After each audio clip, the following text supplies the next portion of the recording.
बांग्लादेश की राजनीति में एक बड़ा बदलाव होने जा रहा है। अंतरिम सरकार का दौर खत्म हो चुका है और नई निर्वाचित सरकार सत्ता संभालने के लिए तैयार है।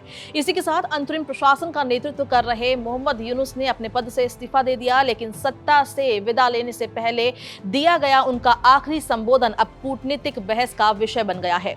वजह है भारत का नाम लिए बिना उसके पूर्वोत्तर क्षेत्र को लेकर की गई टिप्पणी, जिसे कई विशेषज्ञ एक सोची समझी रणनीतिक भाषा मान रहे हैं। अपने संबोधन में यूनुस ने सीधे तौर पर भारत का जिक्र नहीं किया, लेकिन सेवन सिस्टर्स शब्द का इस्तेमाल किया। ये वही नाम है जिससे भारत के पूर्वोत्तर के 7 राज्यों को जाना जाता है। नेपाल और भूटान के साथ इस इलाके का उल्लेख करते हुए उन्होंने एक सब रीजनल आर्थिक ढांचे का प्रस्ताव रखा और कहा कि बांग्लादेश का समुद्री तट पूरे क्षेत्र के लिए वैश्विक व्यापार का प्रवेश द्वार बन सकता है। यूनुस ने अपने भाषण में कहा कि बांग्लादेश का खुला समुद्री क्षेत्र सिर्फ भौगोलिक सीमा नहीं बल्कि अंतर्राष्ट्रीय अर्थव्यवस्था से जुड़ने का रास्ता है। उनके मुताबिक नेपाल, भूटान और सेवन सिस्टर्स के साथ मिलकर ये क्षेत्र अपार आर्थिक संभावनाएं रखता है। उन्होंने ये भी बताया कि देश के बंदरगाहों को अंतर्राष्ट्रीय स्तर का बनाने के लिए कई बड़े समझौते किए गए हैं ताकि बांग्लादेश क्षेत्रीय कनेक्टिविटी का केंद्र बन सके।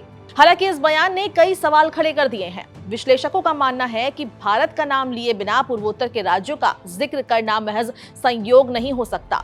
इसे एक ऐसे संकेत के तौर पर देखा जा रहा है जिसमें इस क्षेत्र को अलग आर्थिक इकाई की तरह पेश करने की कोशिश दिखाई देती है। इससे पहले भी यूनुस इसी तरह की भाषा का इस्तेमाल कर चुके हैं। चीन दौरे के दौरान उन्होंने कहा था कि भारत के पूर्वी हिस्से के पास समुद्र तक सीधी पहुंच नहीं है और इस लिहाज से बांग्लादेश की भूमिका अहम हो जाती है। भारत के पूर्वोत्तर के ये 7 राज्य अरुणाचल प्रदेश, असम, मणिपुर, मेघालय, मिजोरम, नागालैंड और त्रिपुरा भौगोलिक रूप से देश के बाकी हिस्सों से सिलीगुड़ी कॉरिडोर के जरिए जुड़े हैं। समुद्र से दूर होने के कारण इनके व्यापार और लॉजिस्टिक्स की अपनी चुनौतियां हैं। ऐसे में बांग्लादेश लंबे समय से खुद को इस क्षेत्र के लिए समुद्री कनेक्टिविटी के संभावित रास्ते के रूप में पेश करता रहा है। लेकिन जब इस बात को राजनीतिक मंच से रणनीतिक अंदाज में दोहराया जाता है तो इसके कूटनीतिक मायने भी निकाले जाते हैं।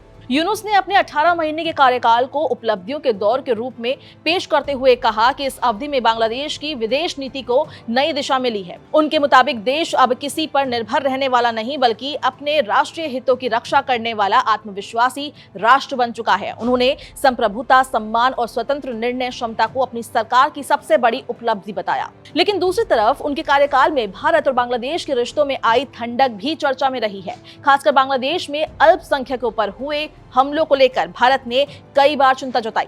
राजनीतिक तनाव का असर व्यापारिक बातचीत पर भी पड़ा और कई मुद्दों पर प्रगति धीमी रही।